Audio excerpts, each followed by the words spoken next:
Good morning, we are here at Folkestone Services. We're just about to jump on the Channel Tunnel for the British GT weekend at Spa-Francorchamps, the flyaway round as it were, for the championship. Early doors, I'm just here to pick up my friend Amy, who's road tripping across the continent with me. So yeah, let's go grab her, let's go jump on the channel and get to Belgium. Let's go!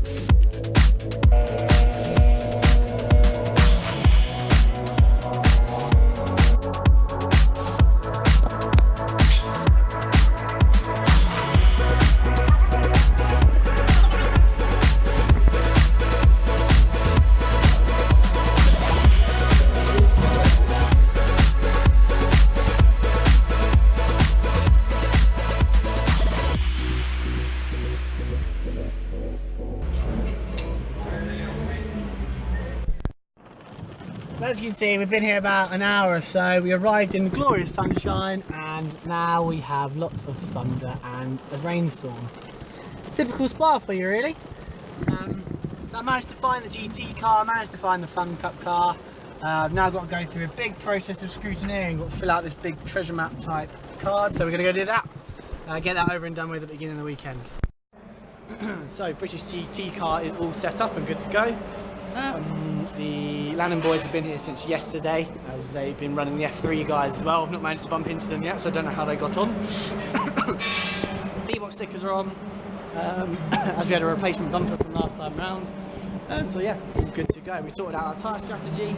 We know what we're doing for tomorrow. We're all scrutineered, apart from Alex, who isn't here yet. So yeah, all good to go now. The sun has returned. Touch wood, that should be the rest of the weekend, but who knows, as it's Spa. And Rick Starr, my main man, my main mechanic, fingers crossed that should be the wet weather for the weekend, but it's Spa, so who knows. So yeah, signing off here from now. We're going to jump over to the Fun Cup stuff. We're going to go over to Stavolo in the cars for scrutineering, and yeah, catch up tomorrow.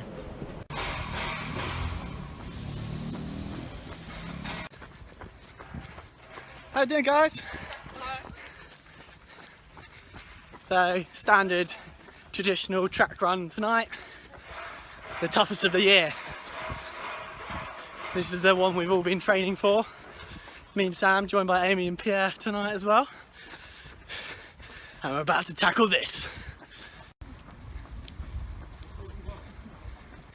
Here we go. Boom. Made to the top. Now for the remaining 6k. It's hot.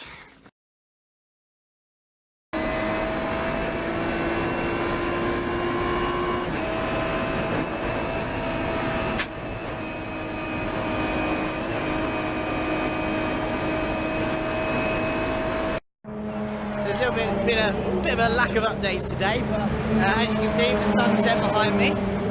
And the Fun Cup cars out on circuit. It's the end of the day on, I've got to work it out, Friday now.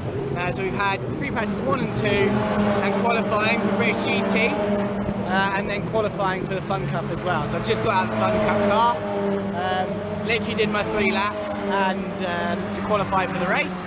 Everyone else has been jumping in and doing their 3 laps as well. British GT's been a bit of a struggle today. Don't really know why. The car's been good. I think we've both been driving well, both myself and Alex.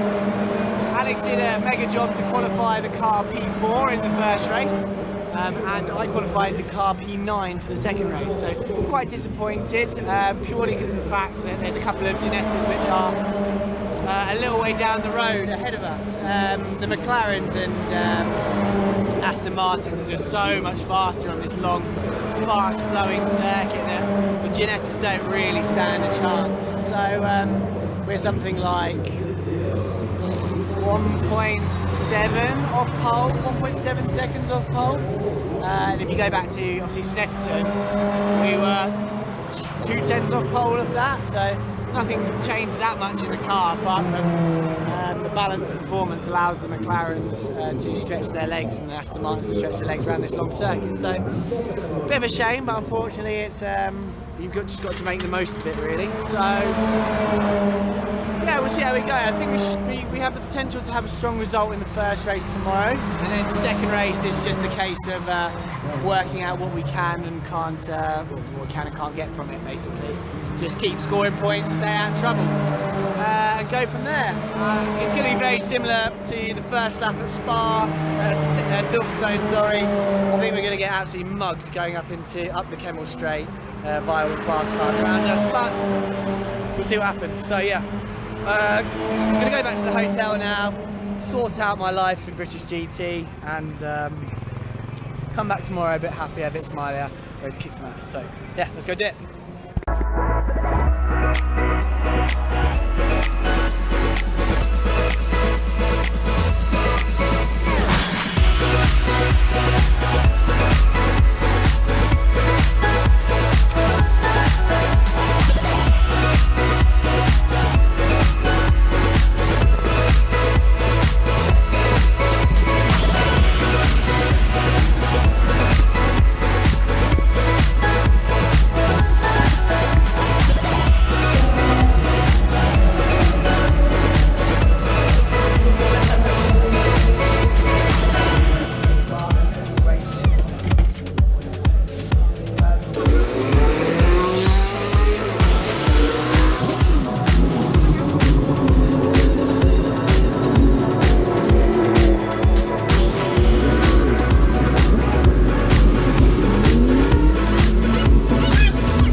British GT race 1 here at Spa, and what a beautiful day. We're qualified P4, well Alex qualified P4, did a mega job. So yeah, we're surrounded by silver pairings who, as part of the balance and performance regulations, all have to have 14 extra seconds in the pits versus the Pro-Am pairings. So I think, yeah, we're all going to sort of be battling with each other, but still trying to stay ahead as much as possible from the Am pairing. So we should be okay as long as we can get past at the end of the Kemmel Straight, the chicane up there. As long as we can get through that, we should be fine. But I think we're going to get murdered in a straight line this weekend. The McLarens are a second faster than us in Sector 1, which is all just flat out for us. So yeah, we'll see how we go after this first lap and see what we can make for it. I'll be jumping in halfway through, and hopefully our tyre strategy pays out for us. Yeah, see how we go.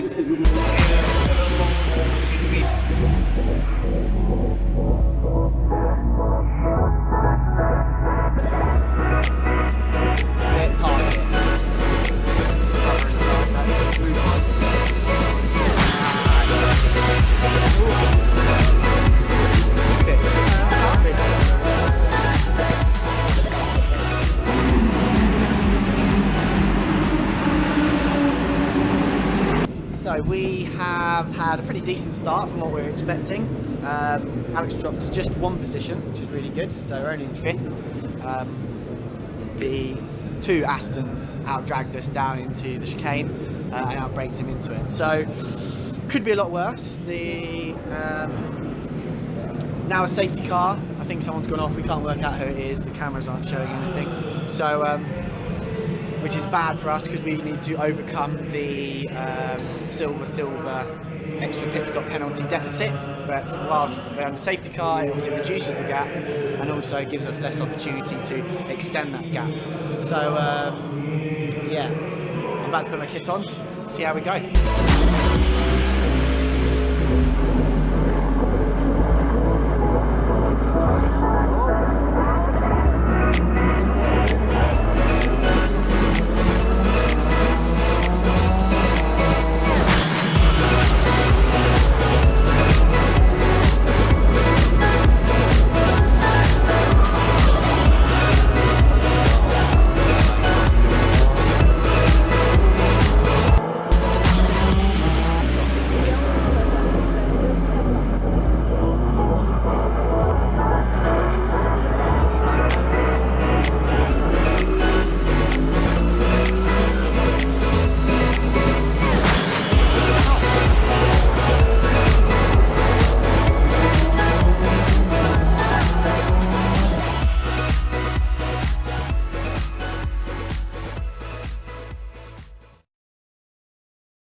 So it is now the day after Spa. I got home very late last night on Sunday evening, after obviously the Fun Cup 25 hours as well. So yeah, just to give you, and I'd realised looking back on the footage, I hadn't actually signed off the British GT part of the sort of 2 videos I was doing over the weekend, both the Spa Fun Cup and the Spa and the British GT as well. So we had a mixed weekend at British GT. It started off a bit tricky. We didn't really know where we were after qualifying. We were a little bit disappointed with our result. We felt we should have been higher. However, the tyre degradation on the at the Spa circuit with the McLarens, the Astons versus the Ginetta was very much in the Ginetta's favour. So there I was complaining about balanced performance a little bit earlier on in the video, but it's actually played out really well in our favour. Come the end of the stint, the Ginettas were absolutely on it. First race, we had a massive safety car. There's a big shunt between one of the Ginettas and one of the Porsches, where I believe a Porsche ended up on top of the Ginetta. Unfortunately, that wiped both cars out for the weekend, which was a great shame for them and their drivers. It also meant that Alex spent all of his stint under safety car, which was a shame. We stayed out a lap longer than everyone else after the safety car. It's the good thing about having a silver-silver driver pairing. You can have the choice and flexibility when you want to pit, but because of that silver-silver driver pairing, we did have an extra 14 seconds in the pit lane, and as a result all the Pro-Am drivers jumped all of the silver-silver drivers. So it left me with a little bit of work to do, but I managed to make my way through the traffic quite nicely, and had probably one of the best races I've ever had with Stuart Middleton. It was seriously close, seriously nip and tuck, and we sort of worked our way through the McLarens and the Astons, and yeah, there were a couple of touches in there, and we actually got called to the clerk of the course afterwards, not for telling off or anything like that, but purely for a warning to say, amazing racing guys, but just be respectful to each other, and because if either of you had done anything slightly different, like there would have been a bit of an accident or anything like that. But it was sort of described as Formula Ford racing, which was absolutely mega, and I'm seriously pleased to say that I came out on top. On the last corner, on the last lap, I managed to get Stuart to outbrake himself. He went straight on and actually cut the chicane, but I managed to nip past him in literally the drag race to the flag. It was side by side to the end, which was absolutely amazing. VBOX wasn't working for that one, which was a great shame because it was such an epic race. Race 2, we started a little bit further back. I had a mega first stint, pulled out some fairly outrageous overtakes on a couple of the Aston guys. Handed over to Alex in 3rd place. We were right where we needed to be, in front of our sort of championship rivals, and yeah, Alex was closing the gap massively. The way our tyre strategy played out, we actually saved a brand new set of tyres for the second half of the race and Alex's stint, and we were motoring up to the back of everyone. However, guest GT3 entry outbraked himself going into the La Source hairpin and turned us round. So we were on for a win, a second win of the weekend at Spa, but unfortunately we were denied that from this guest entry, which was a great shame. Nothing you can really do about it, because obviously the guest entries, their championships aren't affected by it or anything like that. It's unfortunately everyone else. So really great shame about that. Very frustrating. We ended up 6th in the end, not where we wanted to be. We started to pull a small championship lead, a gap to 2nd place, but an incident like that has completely wiped it out. So yeah, really disappointed about that, but it's one of those things really. Out of our control, out of our hands, and just something you have to deal with. So yeah, now we look forward to Brands and Donington. It's really getting to the serious end of the championship now, in terms of it coming to a closure. I'm pretty sure we're 2.5 points behind the other Ginetta HXD car. So yeah, it's all coming down literally to these final 2 rounds. We know exactly where we need to be. We've sort of overcome the circuits where the McLarens and Astons were stronger. So hopefully at Brands Hatch and Donington, the final 2 rounds, it should play to the Ginetta's strengths, and we should score some mega class results. So that's the plan. So yeah, there's a bit of a gap. So there's a few historic race meetings involved in the middle of that, so I'll be certainly race ready for when I get back to Brands Hatch and for Donington as well. So yeah, we'll catch up there. Thanks for watching. Please make sure you like and subscribe for more content like this, and yeah, please let me know what you think in the comments and anything else you'd like to see. Catch up there. Bye bye.